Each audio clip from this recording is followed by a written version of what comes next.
Hello everyone, this is Ruby here and I welcome you on my YouTube channel that is Study with Anubhav. So guys, how are you? I hope you all will be very fine. In fact, will be very serious for taking your study. Yes, friends, जैसे कि आप सभी जानते हैं कि हम लोग parts of speech सीख रहे हैं और पार्ट्स ऑफ स्पीच में हमने नाउन को कंप्लीट कर लिया है. इनफैक्ट प्रोनाउन भी ऑलमोस्ट कंप्लीट होने ही वाला है. आज की जो वीडियो है ये प्रोनाउन से रिलेटेड होगी और लास्ट वीडियो होगी प्रोनाउन से रिलेटेड. ठीक है ना, बिकॉज मैंने प्रोनाउंस में आपको डेफिनेशन कराई है उसकी एंड टाइप्स कराए हैं. How many types of pronoun are there.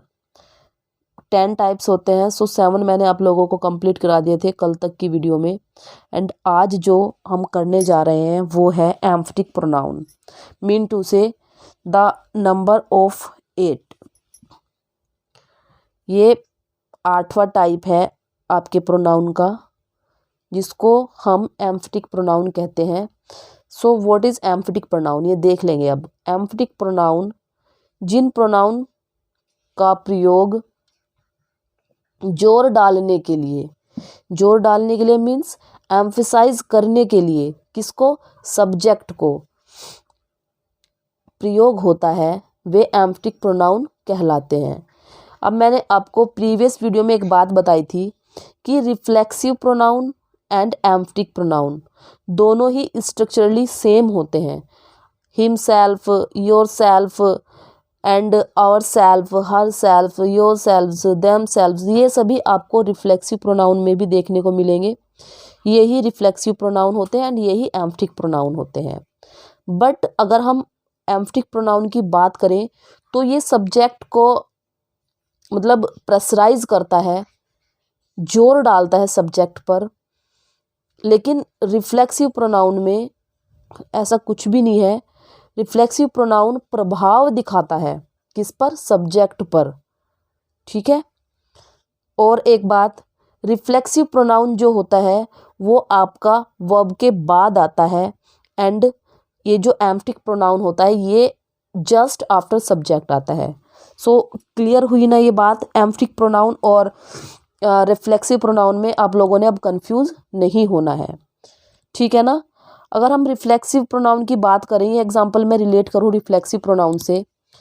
यहाँ पे तो ये आपका एम्फेटिक है. He himself filled the form, उसने खुद ही फॉर्म फिल किया, है ना.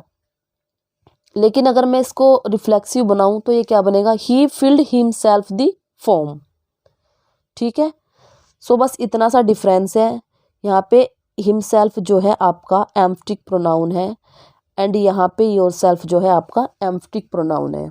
सो समझे आप एम्फेटिक प्रोनाउन क्या होते हैं. एम्फेटिक प्रोनाउन वो प्रोनाउन होते हैं जो सब्जेक्ट को एम्फसाइज करते हैं, यानी कि सब्जेक्ट पर जोर डालते हैं, प्रेशराइज करते हैं सब्जेक्ट को. ठीक. एंड ये सब्जेक्ट के जस्ट बाद आपको देखने को मिलते हैं. अब एक बार फिर से रिफ्लेक्सिव देख लेंगे. रिफ्लेक्सिव प्रोनाउन प्रभावित करते हैं, अफेक्ट करते हैं किसको, सब्जेक्ट को ही करते हैं. बट वे एम्फसाइज नहीं करते, उस पर प्रेशराइज नहीं करते सब्जेक्ट को, उस पर जोर नहीं डालते. ठीक है. अब ये अफेक्ट होता है सब्जेक्ट रिफ्लेक्सिव में भी बट एम्फसाइज नहीं होता. एंड रिफ्लेक्सिव प्रोनाउन जो है आपके वर्ब के बाद आपको देखने को मिलते हैं. जैसे कि योरसेल्फ ये था, you should yourself go there, आपका रिफ्लेक्सिव का एग्जाम्पल हो जाएगा ये. सो आई होप आप लोगों को एम्फेटिक एंड रिफ्लेक्सिव में अब कोई प्रॉब्लम नहीं रही होगी. क्लियर हुआ होगा आपका ये कॉन्सेप्ट. यस. नेक्स्ट टाइप है आपके प्रोनाउन का रेसिप्रोकल प्रोनाउन. रेसिप्रोकल किसको बोलते हैं, परस्परवाचक सर्वनाम को. रेसिप्रोकल मतलब परस्परवाचक और प्रोनाउन आ गया तो आपका सर्वनाम हो गया. तो परस्परवाचक यानी कि रेसिप्रोकल प्रोनाउन किनको बोलते हैं, जो प्रोनाउंस परस्पर समान व्यवहार प्रकट करते हैं. क्या एक ही जैसा बिहेव होता है उनका तथा दो भिन्न भिन्न प्रोनाउन से मिलकर बनते हैं. That is the main point and very important. यानी कि ये दो भिन्न भिन्न प्रोनाउन से मिलकर बनते हैं और क्या करते हैं, ये परस्पर समान व्यवहार प्रकट करते हैं. तो उन्हें क्या बोलते हैं आप, रेसिप्रोकल प्रोनाउन बोलते हैं. एंड रेसिप्रोकल प्रोनाउन होते हैं each other and one another. कौन कौन से होते हैं reciprocal pronoun? Each other and one another. ये दोनों एक ही साथ आते हैं, ये भी दोनों एक ही साथ आते हैं। मीन्स ईच अदर एक साथ आएगा और वन अनदर एक साथ आएगा। क्लियर? समान व्यवहार प्रकट करते हैं दोनों ही, एंड भिन्न भिन्न प्रोनाउन से मिलकर बनते हैं। ठीक, इतनी बात क्लियर? जैसे कि Ram and Shyam love each other. कैसा व्यवहार है? ये वाला आपका व्यवहार शो कर रहे हैं। ये दोनों क्या करते हैं? प्रेम करते हैं। किससे? ईच अदर, एक दूसरे से। समान व्यवहार प्रकट हो रहा है। एंड एक ईच है, दूसरा अदर है, दो से मिलकर बने हैं, तो ये आपका ईच अदर जो हो गया रेसिप्रोकल प्रोनाउन हो गया। ठीक बात है। नेक्स्ट है we helped one another. We मतलब हम क्या कर रहे हैं? हेल्प कर रहे हैं, समान व्यवहार प्रकट कर रहे हैं। और वन एंड अनदर दो अलग अलग प्रोनाउन से मिलकर बने हैं, so that one is reciprocal pronoun. Reciprocal क्या हो गया? One another. ठीक बात है।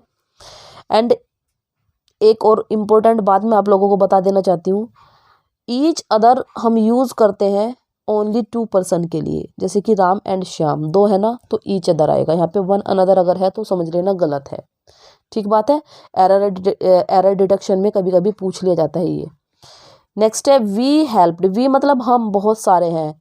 मीन्स जब भी दो से ज़्यादा की बात होगी तो वन अनदर रेसिप्रोकल फॉर्म में आएगा। क्लियर बात है? यस। सो अब आप लोगों के रेसिप्रोकल भी क्लियर हो गया होगा।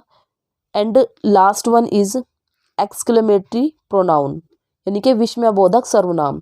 ये आपको रेयरली ही देखने को मिलता है, बट होता है।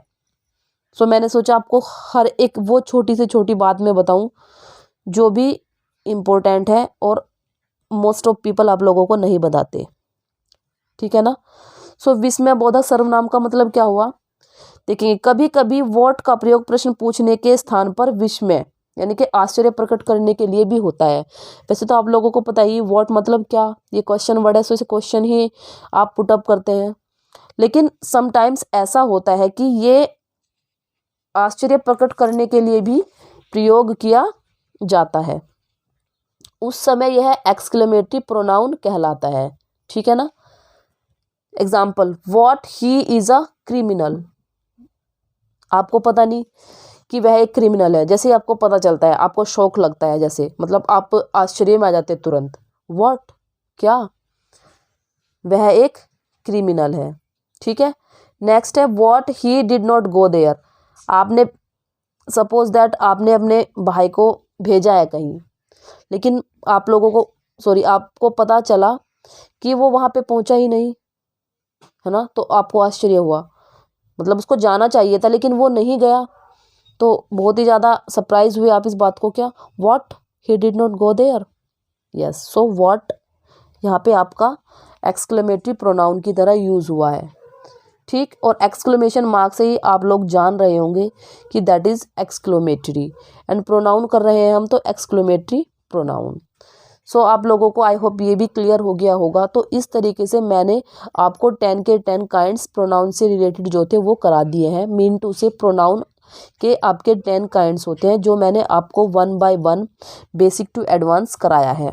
ठीक बात है, with example.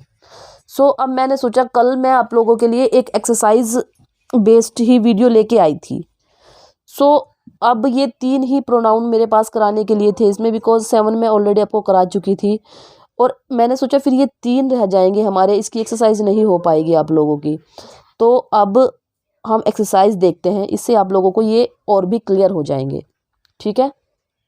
Identify the pronouns in the given sentences and write them along with their type and proper explanation. So आप लोगों को पहचानना है ये कौन से टाइप का आपका प्रोनाउन है। माई सेल्फ पढ़ा मैंने, अभी पढ़ाया गया है आपको एम्फटिक।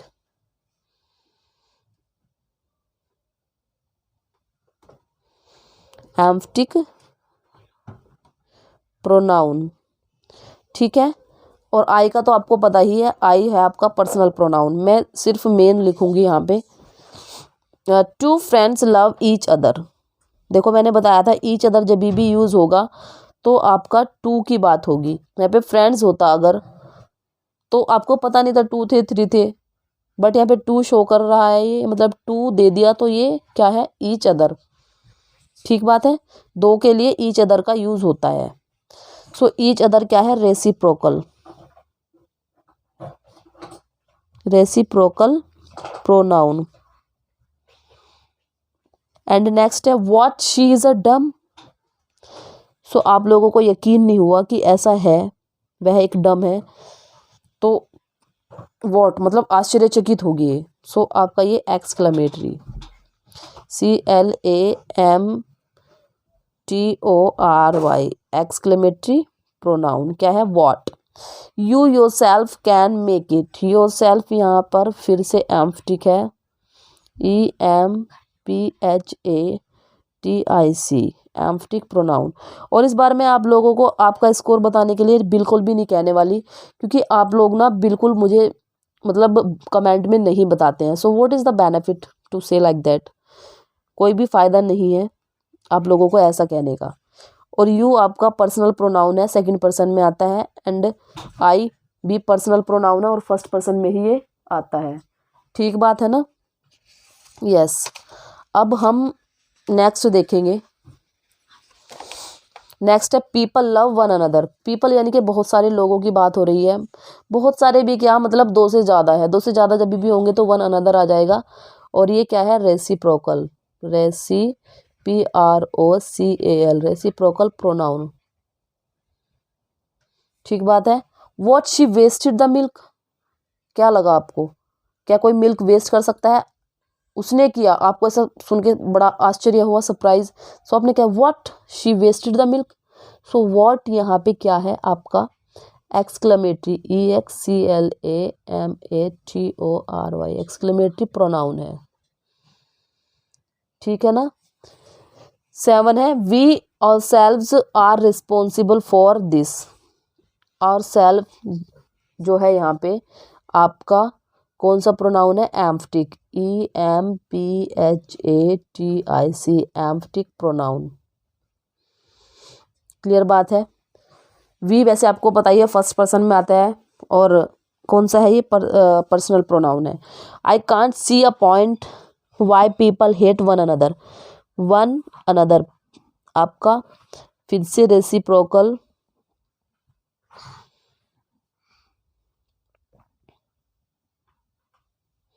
ठीक बात। What I am the winner. आपने कोई कॉन्टेस्ट विन किया है, सपोज ओनली दैट, सपोज आपने कोई कॉन्टेस्ट विन किया है, पार्टिसिपेट किया था, और आप फॉर्चुनेटली विनर बन गए हैं। इनफैक्ट आपको पता नहीं था कि आप ही विनर हैं। सो जैसे ही सडनली आपको पता चलता है कि आप ही विनर हो, मतलब सरप्राइज हो जाते हैं आप, what I am the winner. So what is exclamatory. ठीक है ना, एक्सक्लेमेटरी प्रोनाउन। एक्सक्लेमेशन से ही आपको पता चल जाना चाहिए। All the boys were helpful to one another. So यहाँ पे one another reciprocal, reciprocal pronoun. ठीक है। ऑल आप जानते ही है इंडेफिनिट प्रोनाउन में आता है। और ये मैंने आपको 3 काइंड्स जो बचे हुए थे वो कंप्लीट करा दी है। इनफैक्ट उसके रिगार्डिंग आपको एक्सरसाइज भी मैंने प्रोवाइड की है। सो अब मैं ऐसा सोचती हूँ कि प्रोनाउन में आपको कोई भी प्रॉब्लम नहीं होगी, चाहे तो कोई आपसे काइंड्स पूछ ले, इनफैक्ट आपको एग्जाम्पल दे ले और उसमें से काइंड्स पूछे और एक्सप्लेनेशन भी मांगे, तो डेफिनेटली आप लोग ऐसा कर पाएंगे, बिकॉज मैंने एफर्ट किया है आप लोगों को ऐसा बनाने के लिए। सो मैं 101% ऐसा कह सकती हूँ कि आप लोगों को समझ आ गया होगा बहुत अच्छे से। ठीक है। और अगर आप लोगों की इच्छा हो तो आप मुझे बता सकते हैं कमेंट में स्कोर अपना। और वीडियो अगर आप लोगों को पसंद आ रही है सो लाइक करें, शेयर करें अपने फ्रेंड सर्कल में, और please it is a humble request from my side, please subscribe my channel, okay. And बस आज के लिए इतना ही रखते हैं। It is enough for today. Thanks for being with me. I am saying thanks once again because you are giving me your precious time. Thank you very much.